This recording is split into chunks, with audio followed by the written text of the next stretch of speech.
चर्चा आती तो उसमें उन्होंने प्रमाण में तो परोक्ष और प्रत्यक्ष दोनों प्रमाणों की चर्चा की। तत्वाचित में परोक्ष और प्रत्यक्ष दो प्रकार के प्रमाण बताए गए। कौन कौन से परोक्ष और कौन कौन से प्रत्यक्ष? नहीं, प्रत्यक्ष और परोक्ष प्रमाण कौन से होती हैं? जो इंद्रियों और मन के माध्यम से जिनको प्रवर्तन करने के लिए, पहली चीज तो प्रमाण किसे कहते जी और बता दो। प्रमाण शब्द के दो अर्थ होते हैं, ज्ञान को भी ज्ञान को भी प्रमाण कहते और सच्चे के अर्थ में ही प्रमाण का प्रयोग होता है। यहाँ किस प्रमाण नहीं के द्वारा तत्व तो ये किस अर्थ में हुआ? ज्ञान के रूप में। ज्ञान की पर्याय को आप कोई पूछे प्रमाण किसे कहते तो क्या बोलो, क्या उत्तर बोलोगे? तो ज्ञान की पर्याय को प्रमाण कहा। ज्ञान की पर्याय कोई नए कहते हैं, ज्ञान की पर्याय कोई प्रमाण कहते हैं। जब वो मुक्तता गौणता किए बगैर जब वस्तु स्वरूप को जानता है तो प्रमाण कहलाता है, और मुक्तता करके जानता है, गौणता करके जानता है तो वो क्या कहता है? वो नए कहलाता है। इसलिए एक ही ज्ञान की पर्याय जैसा अपन चाहो उसको मोल्ड कर सकते हैं। आपको याद होगा जब वो पहले एक मिठाई आती थी, उसकी किसकी, वो बम्बई की मिठाई आती थी, उसके ऐसे खींचते थे, उसी को मोड़ भी देते थे, तो उसी वो तो उसमें तो वो मोड़, अब जैसे ऐसी समझ लो वो पूरी वो क्या चिपकी रहती थी उसमें डंडे में मिठाई चिपकी है, ऐसा गोल ऐसा थक्का टाइप का जगह, उसमें खींचते चले जाओ। ऐसे ज्ञान तो आत्मा सर्वांगीण ज्ञान स्वभाव वाला है, उसमें से ज्ञान की पर्याय प्रकट है। अब जैसा हम उसका प्रयोग करेंगे उस हिसाब से प्रमाण कहलाता है, उस हिसाब से वो नए कहलाता है। समझ में ना क्या बोलना चाह रहे? ज्ञान तो आत्मा ज्ञान स्वरूप है, उसमें प्रति समय ज्ञान की तरंग उठती है। अपन पढ़ते हुए ज्ञान की प्रतिपल उठी तरंग झांकता उसमें आत्म राम, हर समय ज्ञान की पर्याय उठ रही है। पहले हम उसका उपयोग कैसे कर रहे हैं? यदि हम पदार्थों को जानने में मुक्तता गौणता करके प्रयोग कर रहे हैं तो वो नए कहलाता है, सीधी प्रवृत्ति कर रहे तो प्रमाण कहलाता है। ये भी है। दूसरा ये कि इसमें 5 ज्ञान जो होते हैं, मति ज्ञान, श्रुत ज्ञान, अवधि ज्ञान, मनापर ज्ञान। नए कौन से ज्ञान में होते? केवल ज्ञान। नए कौन से ज्ञान होते? केवल श्रुत ज्ञान में होते हैं, बाकी 4 ज्ञान तो प्रमाण रूपी होते हैं।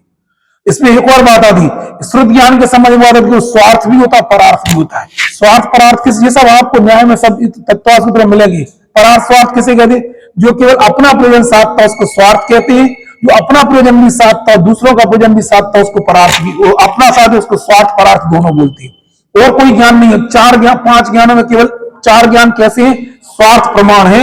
श्रुत ज्ञान होता है वो स्वार्थ भी, वो परार्थ भी, अपना प्रयोजन भी साधता दूसरों को भी श्रुत ज्ञान के द्वारा हम बताते। समझ में ना इतनी मिनिमम क्वालिफिकेशन आ गई।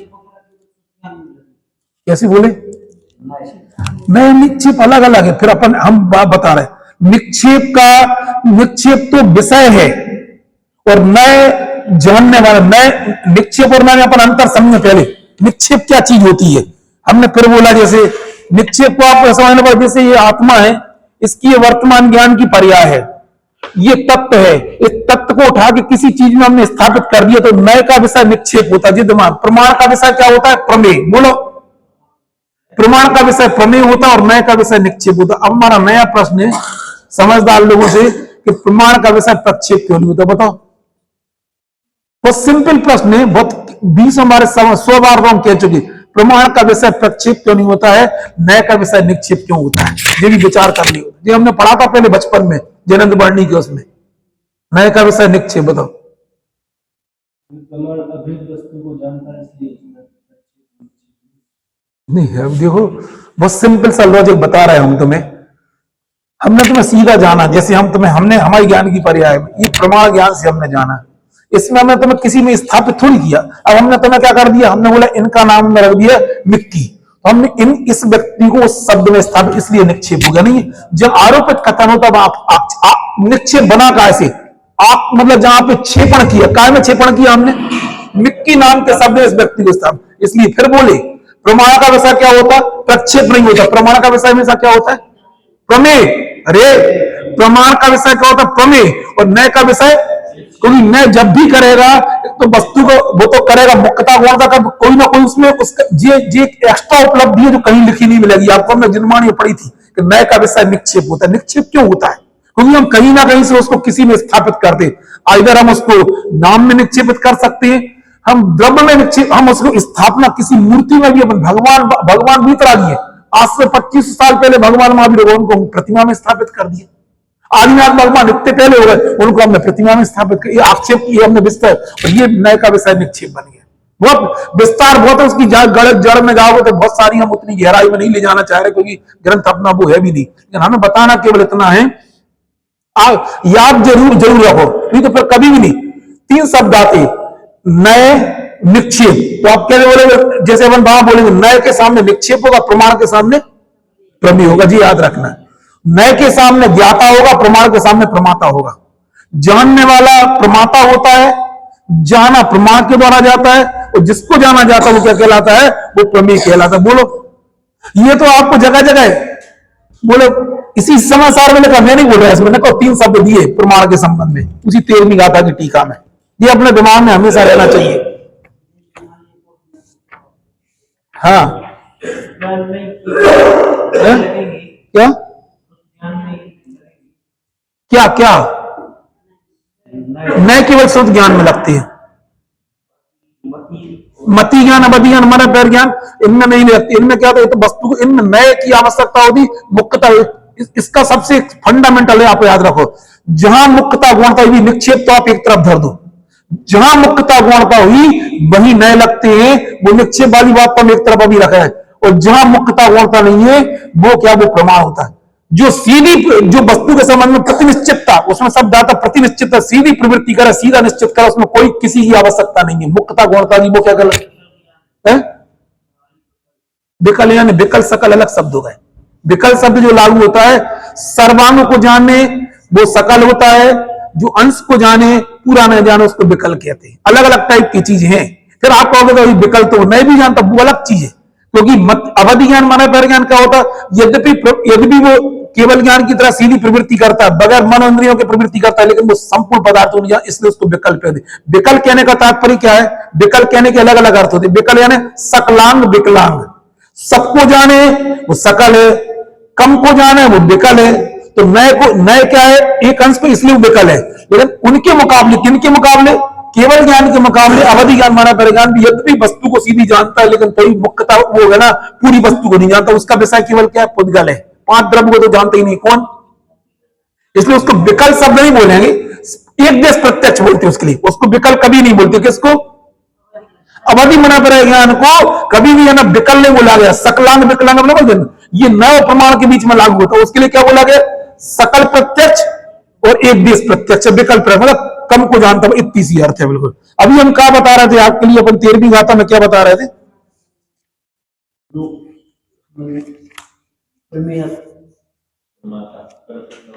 3 शब्द है ना, उसी में है ना 3 शब्द। 39 पे दिया है, वहां दिया है, देखो नीचे दिया है,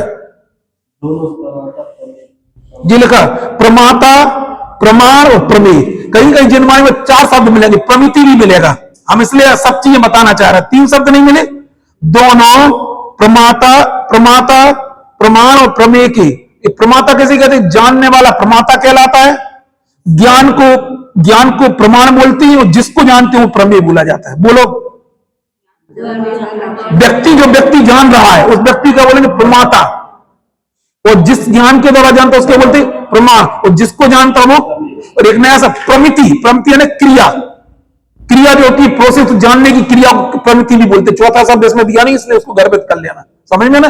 दूसरा ऐसे ही ज्ञप्ति, ज्ञान और ज्ञाता और ज्ञे, फिर से बोलो, इसको बदल दो शब्द, ऐसा ज्ञाता, ज्ञान और ज्ञे। बोलो, ज्ञाता कौन से शब्द की जगह आ गया, अरे इसी में बोला प्रमाता की जगह ज्ञाता।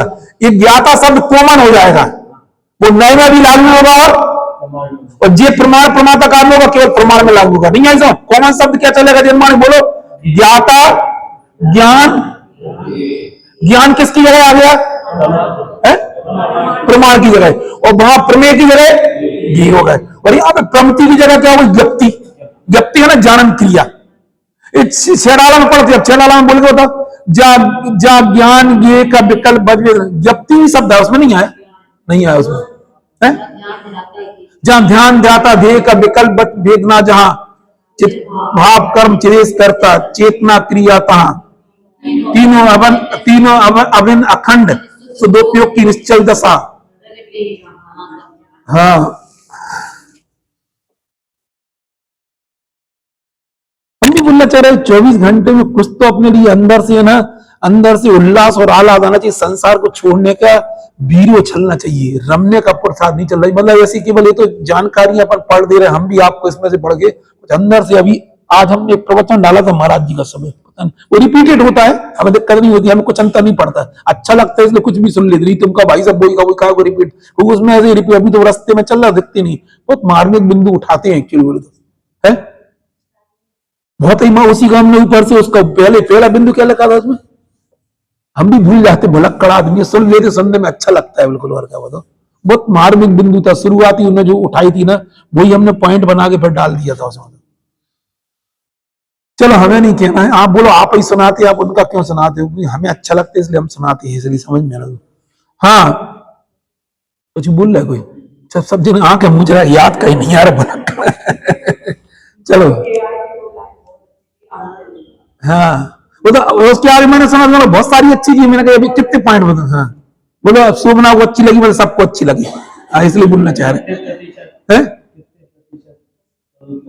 हाँ हाँ जी, मतलब उनने आम पब्लिक तक की बोला, हम अपने स्वरूप में कितने प्रतिशत, कितना प्रतिशत हम अपने आप में स्थिर, हम खुद समझे अपने आप को, मतलब है ये महसूस। हाँ यही बोलना चले, जैसे हम दिन भर में आप अपने आप के, तुम्हारी समझ लो बेटी है तुम्हारी, हम उसको कितना समय दे रहे 24 घंटे में, ये तुम्हें समझ में नहीं आता क्या? तुम किचन में भी हो, घर में भी हो, स्वाध्याय में भी आते, पूजन में भी आते, सब तुम अपनी बेटी के लिए 24 घंटे में कितना समय देते हो, 24 घंटे में से वो तुम्हें समझ में आता या नहीं आता? ऐसे हम स्वरूप के प्रति कितना समय देते हैं ये हमें समझ में नहीं आना चाहिए, बिल्कुल ये पॉइंट था उसमें बिल्कुल। और हम बोलेंगे अच्छा लगेगा, उनके मुंह से सुनने में अच्छा लगेगा, समझ में ना, ये लगेगा बिल्कुल। तो हम तो ठीक है, हम तो रोज ही बोलते पढ़ लेते हैं, इसलिए तो अपने हम तो कई बार बोलते, कभी कभी ये चीजें डायरेक्ट इफेक्ट करती हैं, डायरेक्ट इफेक्ट। इसलिए तो आगम का सेवन, युक्ति का अवलंबन, गुरु का उपदेश क्यों कार्यकारी, क्यों तीसरे नंबर पर गुरु उपदेश दिया, क्यों? आगम में तो सब पढ़ लिया, अब क्या जरूरत है किसी के संबोधन की? ये जरूरत पड़ती है संबोधन की। अरे कुछ समझ में आई नहीं आ रही, कहा अरे नहीं आई तुम्हें आई समझ में? क्या क्यों लिखा वो तुम सब जानते हो, हम आत्मा किसको पता नहीं है, बैठने वाला हर व्यक्ति 20 साल से नहीं, वो क्या होता है, वो डायरेक्ट प्रभावशाली होता है, वो डायरेक्ट आपको इफेक्ट करता है। क्या हमें बताओ, कोई ऐसा व्यक्ति बोले तो समय स्मार्ट पचल्ला बोले, अपने आप से सोचो कि 24 घंटे में हमें ना स्वरूप का कितना परसेंट हम अनुभव करते हैं, हम उसके निकट पहुंचते हैं, ये 24 घंटे पर कैलकुलेट कर सकते हैं अपन को। समझ, तुम 10 घंटे तो हम दुकान पर तुम्हें समझ में नहीं आता, हम घर में रिश्तेदारों कितनी, हम खाना कितनी देर बनाया, खाना कितने, कपड़े में कितना समय लगाया, सोने में कितना, तो स्वरूप के प्रति कितने सावधानी विचार करके देखो। ये जब बहुत गहरा पॉइंट था, इसलिए बाकी सब पॉइंट भी बहुत अच्छे अच्छे हैं, अब हर कुछ तो नहीं लिखा जा सकता बिल्कुल। और तो हाँ, अपन काय की बात कर रहे थे, प्रमाण, प्रमाता, प्रमाण और प्रमेय के भेद का अनुभव करने पर तो भी क्या है, भूतार्थ है, सत्यार्थ है। उस सर्व जिसमें गुण हो गए, उसे ऐसे जीव के स्वभाव का अनुभव करने में अभूतार्थ है। आखिर में सब विकल्प आपको खत्म करना पड़ेंगे, नौ तत्वों के भेद तो खत्म करने ही पड़ेंगे, प्रमाण, प्रमेय और प्रमाता के भेद भी आपको, प्रमेय का सब विकल्प करना और नए के भी। अभी हमें सब नहीं बताना, हमारी जितनी बातें इसमें बताई वो समझ में ही ना। कोई पूछे प्रमाण क्या है, प्रमाण क्या है, तुरंत क्या दर्ज, ज्ञान, ज्ञान प्रमाण है, ज्ञान की पर्याय क्या है, प्रमाण है। और ज्ञान, जिस ज्ञान के द्वारा जानते व्यक्ति कौन कहलाता है, प्रमाता। जान अरे फिर कंफ्यूज हो रहा है तुम लोग। हाँ, जो व्यक्ति जानता है वो क्या कहलाता है, प्रमाता। क्योंकि ये जगह जगह तुम्हें सुनने में भी आएंगे, बेटा विकल्प जरूरत नहीं है, मतलब ये अपने ज्ञान में रहना चाहिए। ये आत्मा है, इस आत्मा में ये जो ज्ञान की पर्याय है ना, इसको क्या बोलोगे, बोलो ज्ञान की पर्याय क्या हो जाएगा, ये प्रमाण कहलाता है। ये बिल्कुल एक बार सुन लो अच्छे से। और व्यक्ति क्या कहलाएगा, प्रमाता, जो जानने वाला जीव रहता है। और जिसको जानते वो क्या कहलाते हैं, ये प्रमेय कहलाते हैं। ये याद रखना चाहिए आपको। इसी को जब ज्ञान की अपेक्षा लगाएंगे, ये कहलाता ज्ञाता, प्रमाता की जगह कर दिया ज्ञाता, इसकी जगह क्या हो जाएगा, ज्ञान, और इसकी जगह क्या हो जाएगा, ज्ञ। इसमें नए में क्या, और इसी में क्या होगा, जब नए में ये तो व्यक्ति ही हो गया, इसकी जगह नए हो गया, और इसका नाम निक्षेप हो गया। निक्षेप को करती, क्योंकि प्रमाण में क्या करते हैं हम, जैसे हम किसी भी चीज हमने जैसे इसको जाना, अब इसका नाम ने कुछ रखा तो सीधे काला काला हमें दिख गया, इसी को हमने डिब्बा बोल दिया। हमने कहा कि नए का वैसा डिब्बा, वो क्या बना, डिब्बा नहीं है, डिब्बा बोल रहा शब्द, लेकिन डिब्बा शब्द विषय बन रहा। नहीं आई समझ में क्या बोल रहा है? बोल रहे डिब्बे को हम सीधा जान रहे हैं, उसको हम डिब्बा नहीं कह रहे, ये तो केवल वस्तु है। इसलिए इसको समझो आप कि है ना, जैसे है ना बेटा यदि मां के सामने पहुंच के भी ये बोले कि मेरी मम्मी है, वो मां को अनुभव नहीं कर रहा। फिर से बोलो क्या बोलना चाह रहे? एक बेटा अपनी मां के पास जानने के लिए ला आए थे, वो पहुंच रहा है, और पहुंचने के बाद भी यदि वो कह रहा कि ये मेरी मां है, इसका मतलब कि मां को अनुभव नहीं कर रहा। मां की अनुभूति में ये मां है विकल्प खड़ा नहीं होता है। सिद्धांत लगा के बताओ जरा, सिद्धांत लगाओ। अपन को मां के पास थोड़ी पहुंचाना है अपनी परिणति को, अपनी परिणति को अपने सामने पहुंचाना है। अपने अंतर्मुख होने की आत्मभावना की काल में यदि आपको ये विचार है कि मैं आत्मा हूं, तो भी आप आत्मा के पास नहीं हो। अनुभव ये विकल्प का अभाव करके अनुभूति होती है। यद्यपि यह बात सत्य है कि मां के विकल्प से ही मां तक पहुंचा जा सकता है, नहीं आई समझ में? बगैर विकल्प के मां तक नहीं। लेकिन मां के सामने भी पहुंचने के बाद यदि तुम ये सोचो कि मेरी मम्मी है, तो मां की अनुभूति नहीं कर रहे। मम्मी की जानकारी है, इसको मम्मी की जानकारी बोलते हैं, ये मम्मी की अनुभूति नहीं है। सिद्धांत बोलो, हम उपयोग को आत्मसन्मुख करें, और जब तक हमारे अंदर विचार चलेंगे तब तक वो अनुभूति नहीं है। लेकिन जिस समय विचार खत्म होंगे वो अनुभूति कहलाएगी। तो इसको अनुभव कर सकते नहीं? अरे कर सकते ही कर सकते। कोई व्यक्ति घर से बहुत दूर रहता है, अपनी माँ के उसको बहुत याद आई, वो कह रहा मम्मी के पास जाना जाना जाना, मम्मी के सामने क्या बोल रहा है? ये हमारी मम्मी है, हमारी मम्मी है। तो क्या माँ के, माँ की अनुभूति में विकल्प खत्म हो जाते। उसमें लिखा है, हम नहीं बोल अनुभव गोचर, कुछ नाम नहीं, निर्नाम भी क्या, इसमें लिखा है विकल्प। वो लाइन है बोला ना, 6 डाला की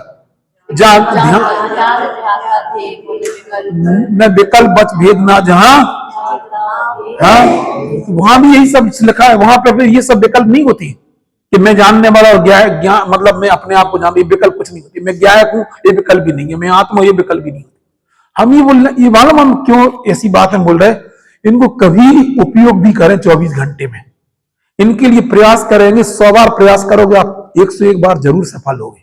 लेकिन हम प्रयास ही नहीं करेंगे, विचार ही खड़े नहीं होंगे, भावनाएं खड़ी नहीं होंगी कभी। ये जैसे हमें दुनिया के पुरुषार्थ और, तो ये पुरुषार्थ भी हमें ओरना चाहिए, ये स्वयं से ही ओरना चाहिए। कोई बताएगा नहीं, इसके लिए कोई अप्रिशिएट नहीं करेगा।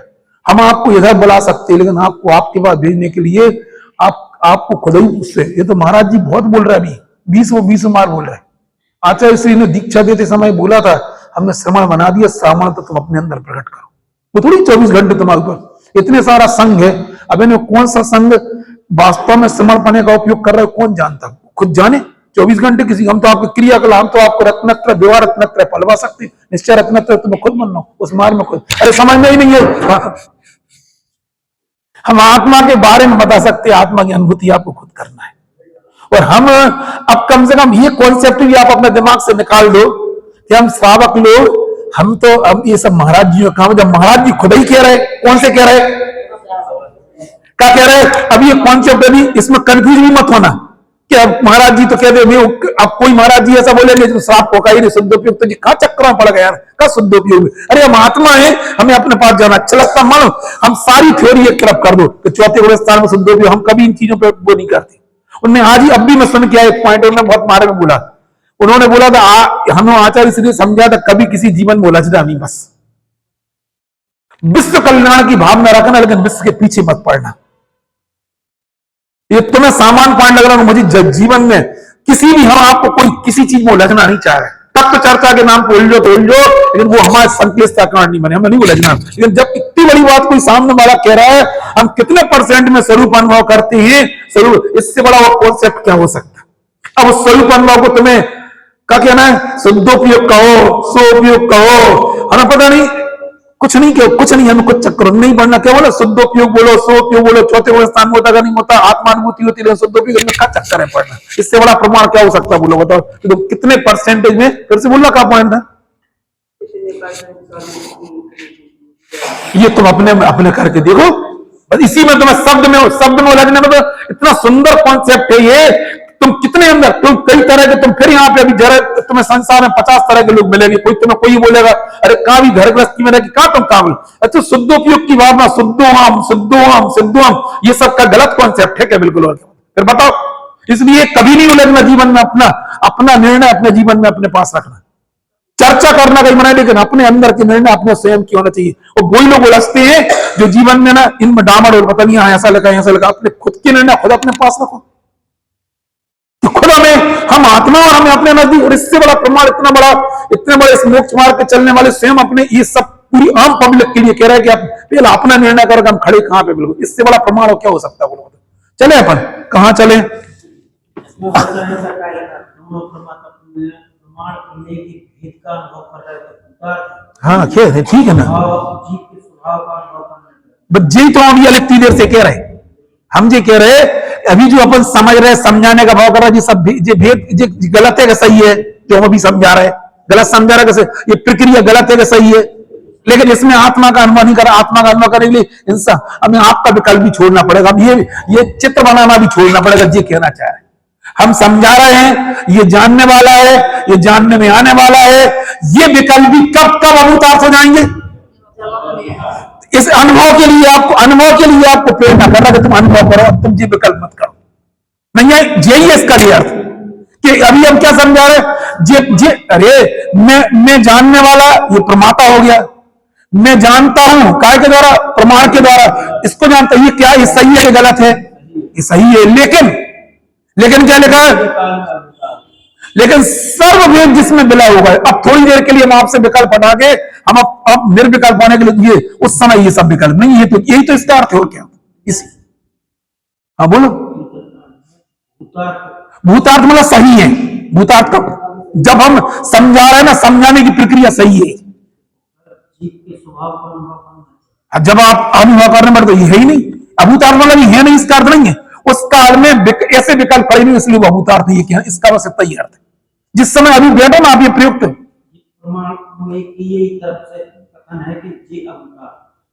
नहीं, अनुभव की तरफ से कथन है कि अभूतार्थ है, उनकी तरफ से कथन नहीं है।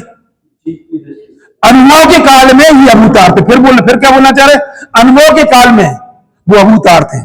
जो जिस, अब हम तुम्हें कैसे कैसे पहले भाई जी हम लोगों को समझा देते कि एक स्त्री क्या करती है, उससे बोला तुम क्या कर रही हो, तो बोले हम अपने पति देव को पत्र लिख रहे हैं।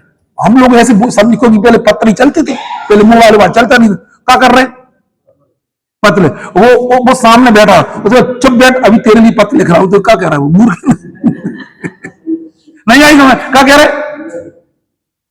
तुम लोग अभी तुम्हारा ने तुम्हारे ऊपर कविता लिख रहे, क्या कविता लिख रहे तुम, मतलब तुम तो मूर्ख नहीं है, ऐसी कवि हो सकती। रविन्द्रनाथ टैगोर का उदाहरण दिया था एक बार त्यागी जी ने। रविन्द्रनाथ टैगोर चांदनी रात में बैठ के, चांदनी रात में धोबी बैठी कविता लिख रहे थे, काय के ऊपर, चांदनी रात के ऊपर। फिर उसके बाद क्या हुआ, वो बाहर निकले, तो बाहर निकले तो उन्हें अंदर से ऐसी पूरी चांदनी दिखी रात को 10-11 बजे के बाद, पूरी है ना वो चांद। उन्होंने अपना माथा ठोक लिया, बोले जिस पे हम कविता लिख रहा है वो साक्षात अनुभव करने के बजाय हम उस पर कविता लिखने बैठ गए। समझ में आई ना।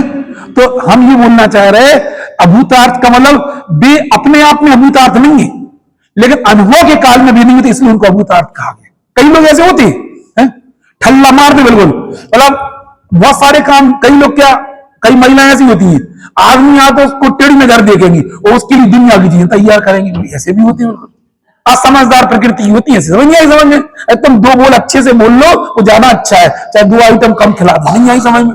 बहुत तरह तरह के नमूने मिलेंगे आप, जिनके अंदर गुस्सा ही भरा रहता है, जिनके अंदर कुछ भी वो, तो आपने भी सब दुनिया के रंग ढंग देखे, अब उसमें ज्यादा नहीं जाना चाह रहे। उनने यही बोला था, उसके सामने पहुंचने पे, किसके सामने पहुंचने पे, अनुभव के काल में प्रमाण प्रमेय प्रमाता के भेद नहीं होती, इसलिए इनको क्या कहा गया, अभूतार्थ का।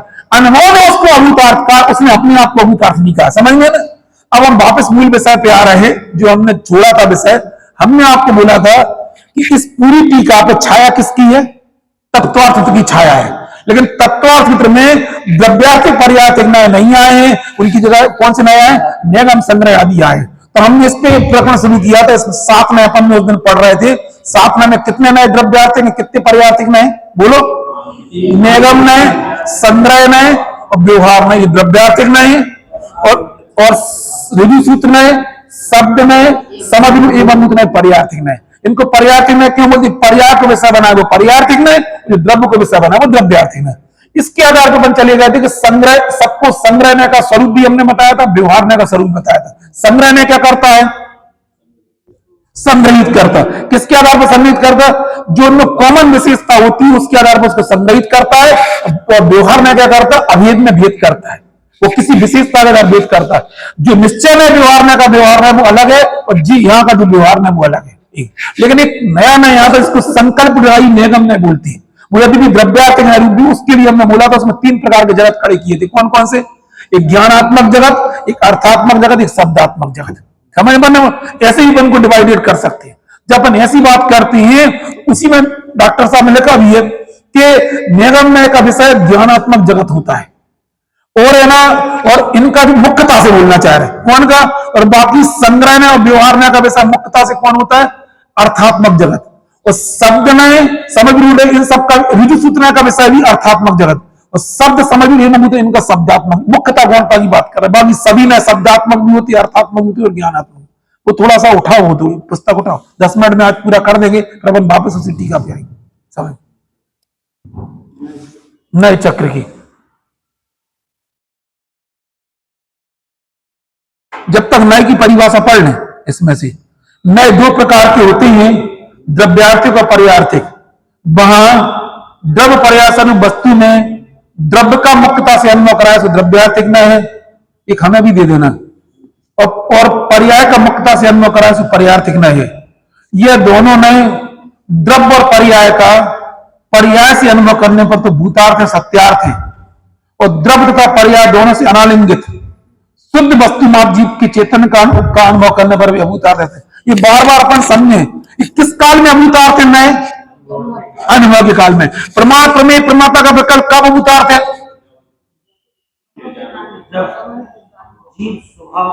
अनुभव करे। 7 तत्व भूतार्थ है कि अभूतार्थ है? 9 तत्व भूतार्थ है कि अभूतार्थ है? जब उनका विचार करो 9 तत्वों का अलग अलग, तो भूतार्थ है। अनुभव के काल में तो इसका मतलब हमें बार बार 2 प्रकार 4 प्रकार के निश्चय भूतार्थ हैं कि अभूतार्थ हैं? जब हम उन निश्चय का प्रयोग वस्तु को जान, तत्व को जानने में करते तब भी भूतार्थ। अनुभव के काल में जितने लिए समझ में आएगा, समझ लो 13वीं आता की टीका समझ में आएगा। हर चीज को कह रहे अपने अपने तरीके से हम भूतार्थ, लेकिन और अनुभव के काल में भी अभूतार्थ है। फिर पेज बोलो जो हमने उस दिन शुरू किया था। आप लोगों में अलग होंगे, मेरी में अलग होंगे। निगम आदि 7 नए, इसमें हम मुख्य रूप से निगमनय का, कोई निगमनय का प्रयोग बहुत करते हैं और अपन जानते नहीं है। क्या बोले? हमारे में 245 है शायद, 240 जो भी हो। निगमनय यही बता दे, फिर बाकी तो बहुत ज्यादा अर्थ नए शब्द नहीं। ठीक है ना? पेज नंबर 242 से निगम आदि 7 नए, स्वरूप और उनके भेद मिल गया।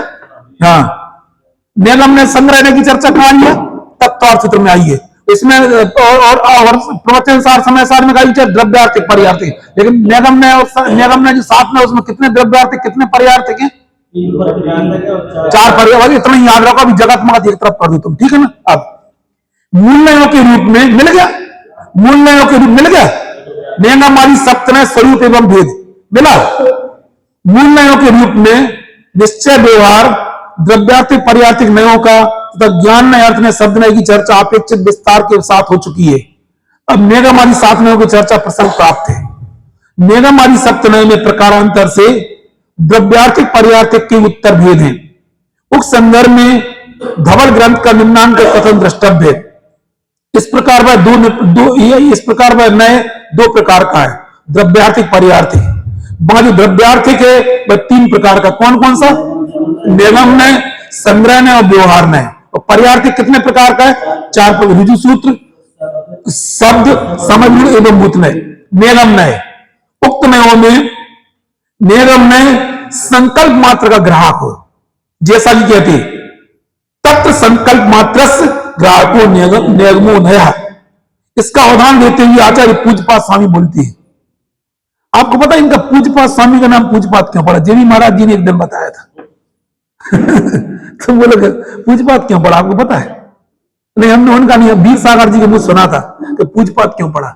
इनका नाम कुछ और था, लेकिन पूज्यपाद को ये बहुत पूज्य थे अपने काल में, इसलिए उनको पूज्यपाद नाम पड़ गया। उन्होंने किसके बारे में बताया था? संतलाल का नाम संतलाल नहीं था। अभी एक दिन हमने उनका प्रवचन सुना, उस भगवान उनके संतलाल IIT पास थे।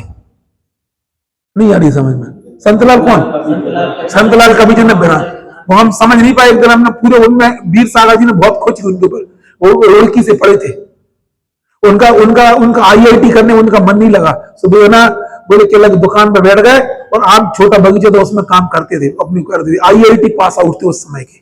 कौन कौन से काय के लेखक, सत्य का विधान के लेखक। उनका नाम संतलाल नहीं था, उनका नाम कुछ और था, लेकिन वो इतने सीधे सच्चे इंसान थे।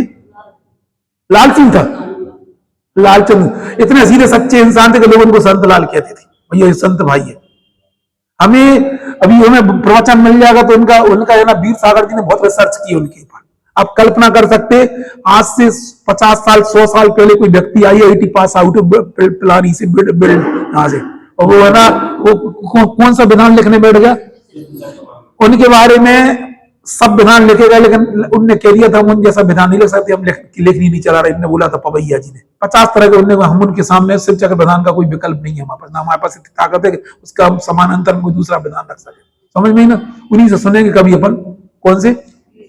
वीर सागर जी से, वो खोजी व्यक्ति है ना, समझ में है ना।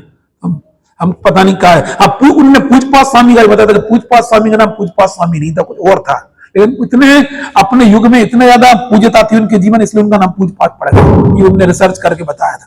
हाँ, तो इसका सावधान आचार्य पूजपाठ लिखते हैं, अनिष्पन्न अर्थ में संकल्प मात्र ग्रहण करने वाला निगम्य होता है। हाथ में फरसा लेकर जाते किसी पे, उसको देखकर कोई कहे आप किस काम से जा रहे हो, मैं प्रस्थ लेने जा रहा हूं। हाथ में क्या है? फरसा है ना। प्रस्थ का मतलब क्या होता भाई साहब? अशोक भाई साहब, प्रस्थ यानी पहले वो होता था क्या नाम से, ये एक ऐसा जिसमें ना एक लकड़ी का वो होता जिससे अपन कोरैया से नापते थे, उसको प्रस्थ बोला जाता था। गेहूं वगैरह नापते थे, पहले लकड़ी की कोरैया बनती थी, उसमें नाप के, तराजू माराजू नहीं थी पहले, पैसा भी नहीं चलता था। आपने हमें 2 कोरैया अनाज दिया, हमने तुम्हें क्या दिया, हमने क्या दिया, तुम्हें आधा किलो दूध दे दिया, ऐसे चलते थे। वस्तु विनिमय का सर उसको प्रस्थ बोलते थे, लकड़ी का जो आइटम। हाथ में का लिए वो फरसा है ना, काटने का। क्या करेगा वो?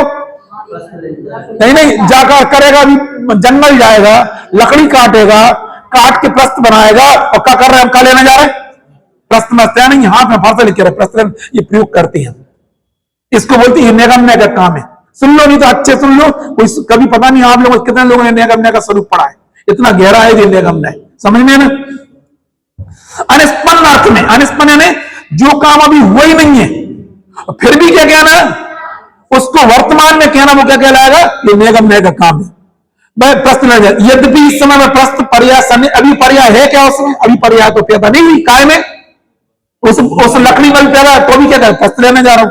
यद्यपि प्रश्न बताने का संकल्प होने से प्रश्न शब्द का व्यवहार किया। इसी प्रकार ईंधन जलादि के संग्रह में संलग्न पुरुष को यदि कोई कहे आप क्या कर रहे हैं, मैं भात पका रहा हूं, कर रहा है, अभी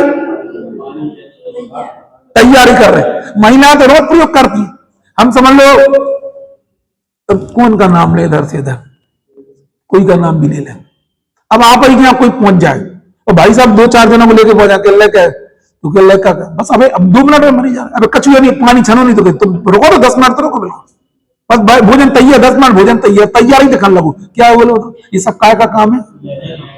आपको 10 मिनट बाद की 15 मिनट पानी प्रक्रिया ज्ञान, इसको संकल्प ग्राही नहीं कहती, ज्ञानात्मक ज्ञान। आपको 10 मिनट बाद आप क्या परोसोगे आपको दिख रहा है। आप कच्चा सामान शुरू कर रहे हो और आपको पता है कि 10 मिनट बाद हमारा क्या बनने वाला, आइटम बनने वाले वाला, नहीं आई समझ में? उस समय के भविष्य की कल्पना से वो आपने क्या किया कि दूध औटना शुरू किया, दूध अभी कढ़ाई क्या बना, रसगुल्ला बना रहे, क्या बना रहे? रसगुल्ला कितनी देर बाद बनेगी, लेकिन वो तो अभी रसगुल्ला बना रहे लोग। ये कौन सा नया है? ये तो मैं रसगुल्ला नहीं बनवाना, अभी करा, अभी बता रहा, पूरा व्यवहार चल रहा मोक्ष मार्ग, अभी हमें रसगुल्ला नहीं बनवाना, कुछ और बनवाना है, समझ में ना। अब बारात बता, अभी क्या कर रहे हैं? अभी पानी छान रहे हो, क्या कर रहे? भात पका रहे, क्या कर रहे? पानी छान रहे। भात तो कब होगा? पहले पानी छनेगा, फिर चावल निकालेंगे, फिर उनको बीनेंगे, उसके बाद में फिर गलाएंगे 2-3 बार, फिर मतलब वही उसके बाद पकेगा, तब अब भात पका रहे। ये सब कौन से नए का काम है? निगम्य संकल्प। अभी मोक्ष मार्ग की दृष्टिकोण से बता रहे, समझ में ना। इस प्रकार जितना भी लोग व्यवहार अनिष्पन्न अर्थ के अर्थ में, अनिष्पन्न है ना, वो काम अभी हो नहीं रहा है, तो अभी अपन उसको क्या कह रहे? कह रहे। उसके फिर 3 भेद है, कौन कौन से? भूत निगमनय, भावी निगमनय और वर्तमान निगमनय नीचे पढ़ते हैं। अनिष्पन्न भावी पदार्थ को निष्पन्न की तरह कहता है, उसे भावी निगमनय कहते हैं। अप्रस्त को प्रस्त कहना। जो कार्य हो चुका उसका वर्तमान काल में आरोप कर रहे हैं। आज क्या है? आज भगवान महावीर का निर्माण दिवस है। ये कौन से नए का काम है? कितने साल पहले भगवान हो गए? 25 साल पहले क्या? आज भगवान, आज महावीर जयंती है, आज महावीर जयंती है। ये सब कौन से नए का काम है? पूरा अपना मोक्ष मार्ग का प्रतिमान पूरा काय से भरा पड़ा है, बिल्कुल उससे निगम नय से भरा पड़ा है। ये इसलिए जरूरी जानना है बिल्कुल। अब आई समझ में? ना मैं भात पकाना था ना प्रश्न लेता, काय में आ गए पर आज के दिन क्या हुआ था? पूरे पंचकल्याणक निगम नय में मनाया जा रहा है। बिल्कुल ये कह रहे हैं जो कार्य, एक समझ में ना, मतलब जो कार्य हो चुका है, जो कार्य होने वाला है उसको वर्तमान में कहना ये भावी निगमनय है। जो कार्य पूर्व हो चुका है उसको आज में कहना वो ना भूत निगमनय है। और प्रारंभ की गई पकाने अभी क्रिया को लोगों पूछने में सिद्ध करना है, क्या कहलागा? अभी क्रिया शुरू की तुरंत में अभी काम होगा, उसको क्या करना? वर्तमान निगमनय। जो कार्य अभी संपन्न नहीं हुआ उसे अनिष्पन्न कहते हैं। भविष्य में होने वाले कार्य भूतकाल में हो गए कार्य के समान व्यवहार करना, अनिष्पन्न कार्य में निष्पन्न कार्य के समान व्यवहार करना भावी नहीं। रोज जिन लोग बोलते हैं आज क्या? आज भगवान का, आज केवल ज्ञान कल्याण, आज अचितनाथ भगवान का, तब कल्याण। अचितनाथ भगवान कितने पहले हो गए बताओ? जितने लोग पंच कल्याण की पूजन करते भी ये मान करते कि आज कर रहा है। ये सब कौन सा नय है? भूत निगमनय, भावी निगमनय। इसमें जो भावी निगमनय लिख रहे हैं उसमें अप्रस्त को प्रस्त कहता है। हाँ। और जो वर्तमान निगमनय कह रहे हैं उसमें ये बता रहे कि भात पका लेंगे और उसके अपन पूर्व पर्याय में कह रहे हैं। हाँ, उसका चलो बहुत फर्क। हाँ, इसमें मतलब उसमें क्या प्रस्त में कम से कम 4-5 घंटे लगेंगे, इसमें आधा घंटे। ये अंतर, इतना तो अंतर करना पड़ेगा तुम्हें। हाँ बहुत ये सही पकड़ा इस व्यक्ति ने। क्या बोले? दोनों ही कैसे दिख रहे हैं? दोनों में थोड़ा अंतर नहीं है। बात पकड़े नहीं समझ? प्रस्त लेने में अभी जा रहा, जंगल जाएंगे, लकड़ी का ढूंढेंगे। इधर तो भात पकाना, तो भात भी घर में रखा है सामने, पानी भी है बिल्कुल ओपन, नहीं है समझ में? मतलब जहां कार्य थोड़ी सी देर में होने वाला हो वो वर्तमान निगमनय कहलाता है। लेकिन उसको भी निगम के उसमें संकल्प हो गया। भात अभी तत्काल बना नहीं भात में, और इसमें तो भात पकने में, पानी छानने में 15 मिनट का, और प्रस्त लेने में, उधर तक जाने में, और लाख उसको, अरे ये तो नहीं होता। लकड़ी तुम लिया, गीली लकड़ी से बना के बता जा रहा। जहां लंबे समय तक के लिए प्रक्रिया, लंबे समय प्रक्रिया पूरी हुई, क्या बोला जाता है? भावी निगमनय। और जो थोड़ी सेल में संकल्प वो वर्तमान निगमनय। जो भूतकाल में कार्य हो चुका उसको वर्तमान में कहना क्या कहलाएगा? समझ में ना? ये कौन से नय की बात कर रहे हैं? निगमनय की। आप है चलो अभी आगे प्रश्न लिखा है, इनने भाभी ने ढूंढ लिया। ऐसे यहां प्रस्त का उदाहरण देकर समझाया जा रहा है। पुराने समय में अनाज नापने की लकड़ी का एक बर्तन हुआ करता था, इसे प्रस्त कहते थे। एक व्यक्ति प्रस्त बनाने के लिए, लकड़ी लेने के लिए जब बन जा रहा है, तब उससे पूछा गया तुम कहां जा रहे हो? कहता है प्रस्त लेने जा रहा हूं। कहां जा रहा है? जंगल। भाई वन से प्रस्त नहीं लकड़ी लाएगा, पर उसका विचार उस लकड़ी से प्रस्त बनाने का कहता है ऐसा मैं कहकर मैं लकड़ी लेने जा रहा हूं, अपने संकल्प में से ऐसा कहते क्या लेने जा रहा हूं? प्रस्त लेने जा रहा हूं। उसका यह कथन भावी निगमनय की फिर सत्य, क्योंकि निगमनय संकल्प ग्राही नहीं होता है। इसी प्रकार जो कार्य भूतकाल में संपन्न हो चुका है उसे वर्तमान के समान व्यवहार करना ये भूत निगमनय है। यदि भी भगवान महावीर के निर्माण को 2500 से अधिक वर्ष व्यतीत हो चुके हैं, तथापि लोक में यह कहा जाता कि आज दीपावली के दिन भगवान महावीर का निर्माण हुआ था। भूत निगमनय से कथन सत्य है, क्योंकि भूत निगमनय भूतकालीन परिणामों को कैसे कहते अपन वर्तमान में अपन कहते। आज अब हम एक प्रश्न पूछें, आज जैसे लोग जैसे जब भगवान का जन्म हुआ था, आज भगवान महावीर का जन्म हुआ। भगवान महावीर का जन्म, ये बालक वर्तमान का जन्म होता है। लेकिन क्या किया था वर्तमान का जन्म हुआ? ये कौन से नय का विषय होगा?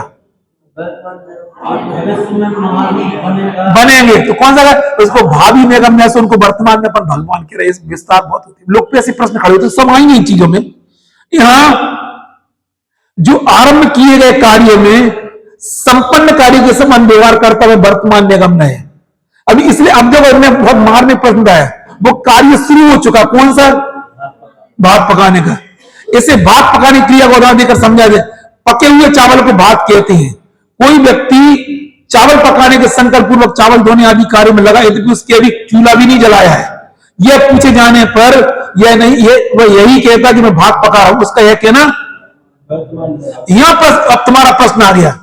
यह एक प्रश्न संभव है, भावी निगमनय और वर्तमान निगमनय में कोई अंतर दिखाई नहीं देता है, क्योंकि दोनों में क्या है, वर्तमान में कार्य अनिष्पन्न ने संपन्न हुआ। तो ना तो अभी प्रस्त बना है, ना भात पका है। यद्यपि यह पूर्णतः सत्य है, ना तो अभी प्रस्ती बना है, ना भात पका है, तथा अभी भात बनना जितना सन्निकट है सोचो आप, सन्निकट है, प्रस्त बनना उतना निकट नहीं है, क्योंकि भात बनने की प्रक्रिया तो प्रारंभ हो चुकी है। और अभी प्रस्त का तो अभी कब क्या सत्तू, कब गोरू, कब खंगों, तो पता नहीं लकड़ी मिलेगी कि नहीं मिलेगी, अपने लायक मिलेगी कि नहीं मिलेगी। प्रस्त है ना, समझ लो कमंडल जैसा लकड़ी आइटम लगा लो, पर अभी प्रस्त तो का तो ठिकाना ही भाई। निकटता और दूरी की, वर्तमान दूरी की अपेक्षा से क्या होता है, वर्तमान निगमनय और समझ में नहीं दे। यह एक प्रश्न संभव है कि वर्तमान और भावी निगमनय में के विषय में यह कहा जा सकता है कि यह कार्य निष्पन्न हुआ है, पर भूत निगमनय के विषय में कैसे कहा सकता है कार्य अभी निष्पन्न हुआ, क्योंकि भूतकालीन कार्य संपन्न हो चुका है। अतः अनिष्पन्न कार्य में निष्पन्न कार्य के समान व्यवहार करने के बाद भूत निगमनय पर यह प्रश्न खड़ा किया है। आप काय में घटित कर सकते हो, वर्तमान निगमनय में और भावी निगमनय, लेकिन भूत निगमनय कैसे घटित हो, उसका उत्तर भाई अनिष्पन्न शब्द का इतना नहीं है। अनिष्पन्न मतलब वर्तमान में नहीं है, ऐसा अपेक्षा से अनिष्पन्न बोलती है। जिस कार्य को निष्पन्न होना बताया जा रहा है, कार्य अभी वर्तमान में निष्पन्न नहीं हो रहा है। अनिष्पन्न का वर्तमान में निष्पन्न नहीं हो, उसी को क्या बोल रहे, अनिष्पन्न। यह कार्य पहले निष्पन्न हो चुका है या नहीं, भविष्य में निष्पन्न होगा या नहीं, इस सबसे कुछ प्रयोजन नहीं है। यहां तो बस बात केवल कितनी सी है, कार्य अभी नहीं हो रहा है। और संकल्प के आधार पर ऐसे कहा जा सकता है कि मानो अभी कार्य संपन्न हो रहा हो। अपन की वर्तमान में क्या करते हैं, सब कार्यों का संकल्प करते हैं। यह नए संकल्प को ग्रहण करने वाला नए है। जगत में कुछ भी घटित हो रहा है नहीं, इससे कुछ प्रयोजन नहीं, इसलिए इसको क्या बोलते हैं, संकल्प ग्रही। उसे कोई मतलब नहीं है कि हमें वो चीज हो रही है कि नहीं हो रही है। यह तो संकल्प जगत से, संकल्प जगत में वर्तमान में जो कुछ भी घटित हो रहा है उसे यह विषय बनाता है। संकल्प जगत में तो बस सब कुछ वर्तमान में घटित हो रहा होता है जो वो ये कहता है। अनिष्पन्न में वस्तु, उसे वस्तु जगत की दृष्टि से कहा जा सकता है, क्योंकि वस्तु जगत में वर्तमान में अनिष्पन्न है। उक्त विश्लेषण से यह बात अत्यंत स्पष्ट है कि वर्तमान और भावी निगमनों के समान भूत निगमनय पर भी संकल्प के आधार अनिष्पन्न में निष्पन्न कहने का यह व्यवहार होता है। बाकी इसकी चर्चा अपन आगे, अब उसकी जरूरत नहीं है। एक थोड़ी सी बात और बता दे रहे, इधर पे नीचे आ जाओ आप, 246 नंबर पेज पे, 246 नंबर पेज पे सुनो। हम इसलिए बोलना चाह रहे हैं क्योंकि ज्यादा हम उसमें उलझाना नहीं चाह रहे। देखो नीचे लिखा 246 नंबर पेज पे, पंच कल्याण प्रतिष्ठा महोत्सव होते क्या नहीं होते, होते हैं। भूत निगमनय के कौन से उदाहरण नहीं मिला, तुम उसी के आगे थोड़ा सा आगे पेज मत देखना, जो हम पेज पढ़ा उसके जस्ट 4-5 पैराग्राफ आगे, हाँ अगले पेज में नीचे। पंच कल्याण प्रतिष्ठा महोत्सव भूत निगमनय के सशक्त उदाहरण है। एक कोड़ा कोई सागर पहले हुए ऋषभदेव, उनके पंच कल्याणकों को वर्तमान मानने वाले पंच कल्याण प्रतिष्ठा महोत्सव वर्तमान बती व्यवहार करते हैं। नीलांजना का अर्थ होगा, अब आज क्या होगा राजा ऋषभदेव वे कब ले चुके, नीलांजना का अर्थ कब हो चुका, प्रतिष्ठाचार्यों द्वारा दी गई इस प्रकार की सूचनाओं क्या हम असत्य में झूठ बोल रहे हैं, सही बोल रहे हैं अभी वो कौन है, बिना भैया से क्या ना तुम झूठ बोल रहा, नीलांजना तो कब हो चुका, ऋषभदेव कब दीक्षा लेंगे, लेकिन वो सूचना सही मानती। तो क्या सचमुच तो राजा ऋषभदेव दीक्षा लेंगे, नहीं यह भी सत्य नहीं है कि राजा ऋषभदेव तो कितने पहले हो गए, एक कोड़ा कोई सागर पहले हो चुकी है, दशा में विराजमान है। संपूर्ण स्थिति को भली भाली समझने वाले श्रोताओं दर्शकों को प्रतिष्ठाचार्यों की इस प्रकार की घटनाओं से परेशानी होती है नहीं होती, नहीं होती। तो आप लोग समझदार हो। नीचे और लिखा है, यह पंचकल्याण प्रतिष्ठा विधि सबसे पहले किसी कल्पना लोक में आई होगी या नहीं आई होगी, पश्चात कागज पर आई होगी, पश्चात इसका क्रियान्वयन होगा।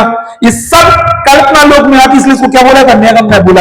एक अर्थ क्या है, जब कोई पंचकल्याण शुरू करते तब पहले क्या करते, सीधे शुरू होगा पंचकल्याण क्या करते हैं, पहले विचार बनाते कि ऐसा ऐसा योजना क्या पहले हर प्रतिष्ठा में 50 और ऐसा करना ऐसा करना, ऐसा मंडप बनेगा, ऐसा अयोध्यापुरी बनेगी, ऐसा बनेगी, आप कल्पना कर दीजिए। ज्ञान जगत का अद्भुत उत्पादन। हाँ, ये डॉक्टर साहब का बहुत गहरी चिंतन है, ये ज्ञानात्मक जगत का अद्भुत उत्पादन है। कौन? निगम ने पंचकल्याण प्रतिष्ठा विधि सबसे पहले किसी के कल्पना लोक में तक ज्ञान जगत में अवतरित हुई होगी। एक शब्द और लिखा है, पश्चात कागज पर आई होगी, इसके बाद क्रियान्वयन हुआ है। यह ज्ञान जगत का अद्भुत उत्पादन है जिसे निगम ने अपना विषय बनाता। एक और लिखा है 24 का दिया, भाभी 24 स्थापित करते या नहीं करती है? ये भविष्य में भाभी 24 को नमस्कार करते या नहीं करती? कौन से नए से करती? भाभी निगम में से करती। त्रिकाल 24 बोलो, आप बताओ। सब भाभी बोलो, ऐसे नए का प्रयोग कर करके कहीं तो आप कहोगे हम तो नहीं करेंगे इनको नमस्कार। क्यों नहीं करेंगे?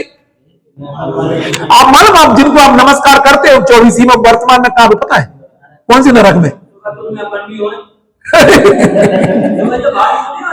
आप बताओ राजस्थान में कहां पर है? उस आगामी 24 के पहले वर्तमान में कहां है? नरक में। और उनको तो भी आप नमस्कार करते हो। कौन से नए से? जब लोग भाभी निगम नहीं की ठीक है, बाकी सब हम तो ये बताना